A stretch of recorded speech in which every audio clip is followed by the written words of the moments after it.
Germany is considering the reintroduction of conscription, although Chancellor Olaf Scholz is hesitant.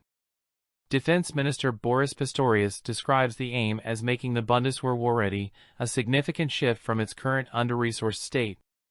Despite increased funding and structural reforms, Germany faces a recruitment shortfall similar to many NATO allies. The Bundeswehr aims to expand to 203,000 troops by 2031, up from 181,000 today, yet it struggles with an aging and shrinking force, needing to recruit 25,000 soldiers annually just to maintain its size. The tight labor market exacerbates this challenge, making it hard for the Bundeswehr to compete for recruits. Johann Waidfuhl, an MP from the opposition Christian Democrats, describes the situation as really dire and supports conscription's return. Germany's former conscription model, which was costly and easily avoidable, is unlikely to return. Pistorius favors a system akin to Sweden's, where 18-year-olds complete a questionnaire assessing their suitability for military service. In 2023, over 4,000 Swedes were drafted despite expressing disinterest in serving. The model has functioned well so far, but its effectiveness will be tested as the number of draftees rises. The German Defense Ministry's planners support a similar approach to meet the 2031 target and bolster reserve forces. This stance is further underscored by Germany's additional NATO commitments, including a permanent brigade in Lithuania, leading Andreas Schwarz, an SPD MP on the Bundestag's Defense Committee, to suggest revisiting the 203,000 target. Advocates for conscription argue that merely sending the questionnaire to all 18-year-olds and offering incentives, like educational assistance, might suffice to boost enlistment.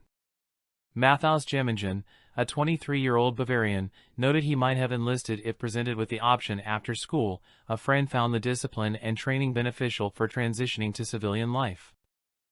However, Sarah Nanni, the Green MP's defense spokeswoman, criticizes mandatory conscription as outdated and potentially reinforcing inequality, particularly because including women would necessitate a constitutional amendment. Alternative solutions to increase troop numbers include activating reserves and abandoning the temporary service model, where most recruits serve a maximum of 17 years. Only one-third of the Bundeswehr's personnel are permanent hires. Martin Elba, a military sociologist, suggests this model should be scrapped.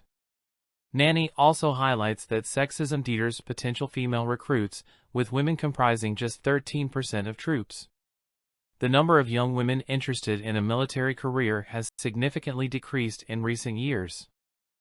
The debate over conscription reveals a rift within Germany's three-party coalition, particularly within the ruling Social Democrats, SPD, where Scholz and Pistorius belong. Scholz firmly opposes the draft, a stance that appears to counter Pistorius's position. Despite Pistorius's popularity, Scholz's consistent opposition makes an immediate reintroduction of conscription unlikely. This is pragmatically sensible, as Germany currently lacks the infrastructure and funding to accommodate a large influx of recruits.